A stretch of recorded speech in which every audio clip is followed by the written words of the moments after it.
Listen to this.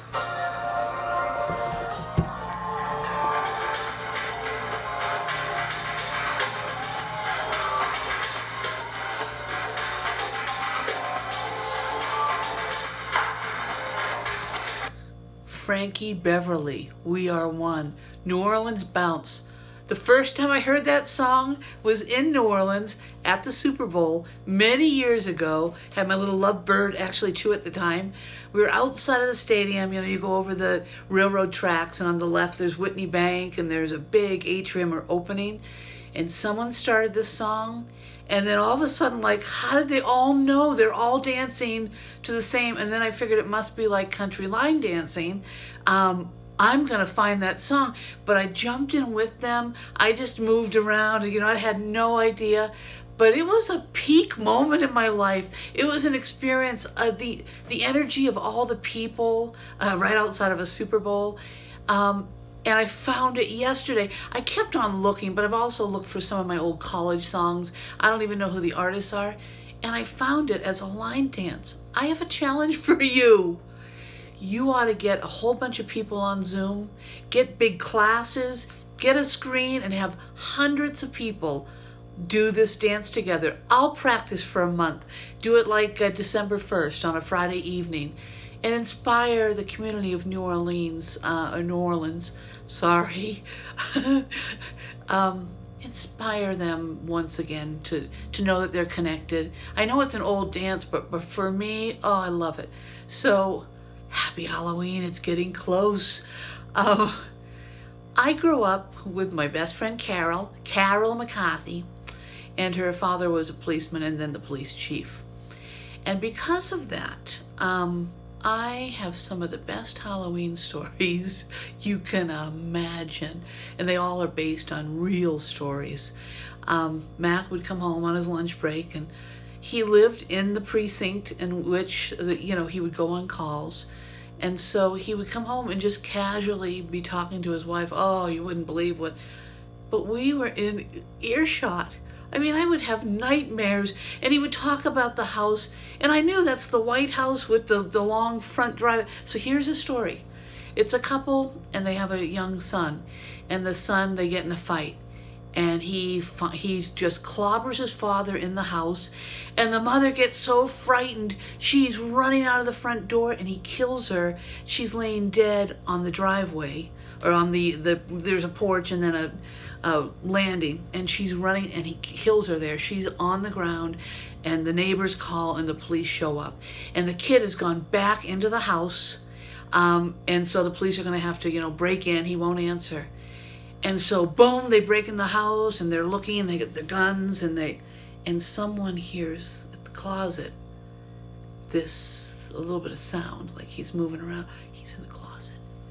So boom, one person opens it, then the other person pulls the gun, and the sound that they were hearing was the kid shot himself, and his skull had splattered all over the ceiling, and it was the sound of his skull and his brain dripping back down onto him.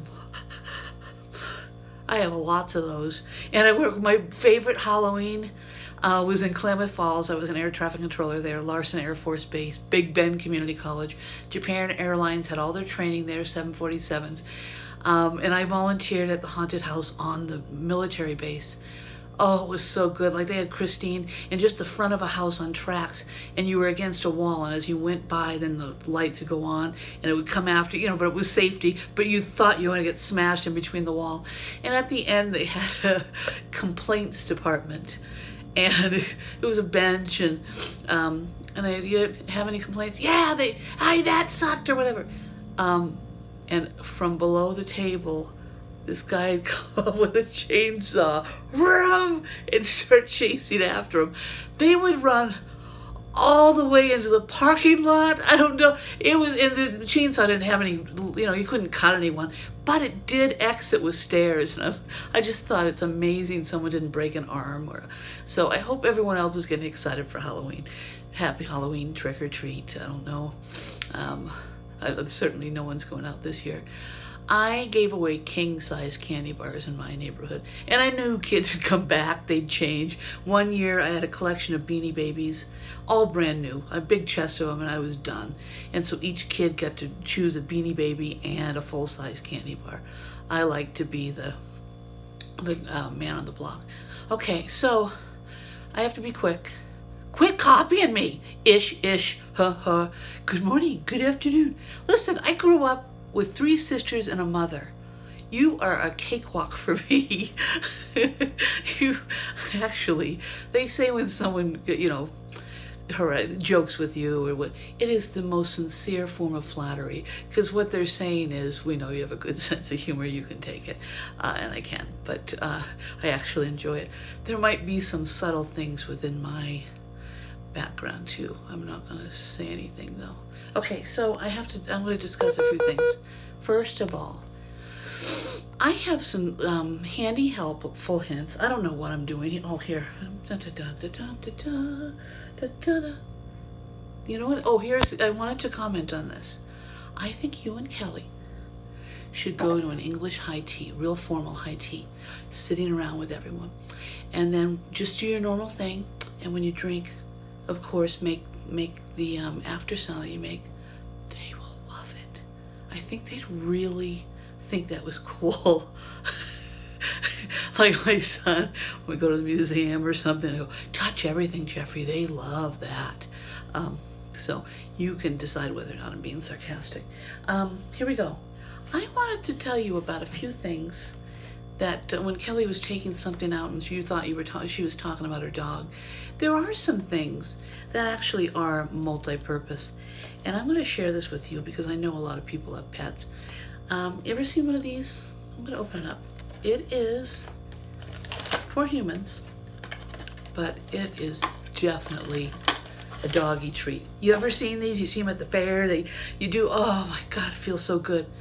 I put this over Wally's head, down his back. My older dog, she only licked her lips when she was in heaven. I don't know, cats, it would work too. I have never seen, I pet my dogs, I scratch them. I have, you can get them for $3-4. I have never seen my pets react. They love it. And sometimes I'll just scratch it, because it's got all these things. Be careful of their eyes, but there's a multi-purpose tool. And Kelly, the little gift that Ray or whoever gave you, watch this. Take the top off, you get a gazillion of these. My dogs, neither of them would let me touch them, so it was a goner. And then I thought, I wonder. Zip, zip. And from my big fat belly, I reach down. I can get my toenails, and you can get rough skin off. Don't go to town with it. Don't rip off your skin. And you got to make sure because there's a protector on there, make sure you go in the right direction. But this is better than a Dremel tool. It's my dogs, took about 2 tries. They squeal. I knew I wasn't going to be able to work it. So anyway, this is one last thing. Has this ever happened to you? Pink. You can see this is pink. It's my favorite, like a fuchsia. I don't wear red. You get it home, you spend a fortune, take off the little, hate that. That's like prostitute red to me. Something I would never use. False advertising. So here we go. First of all, Lena, if you are truly talking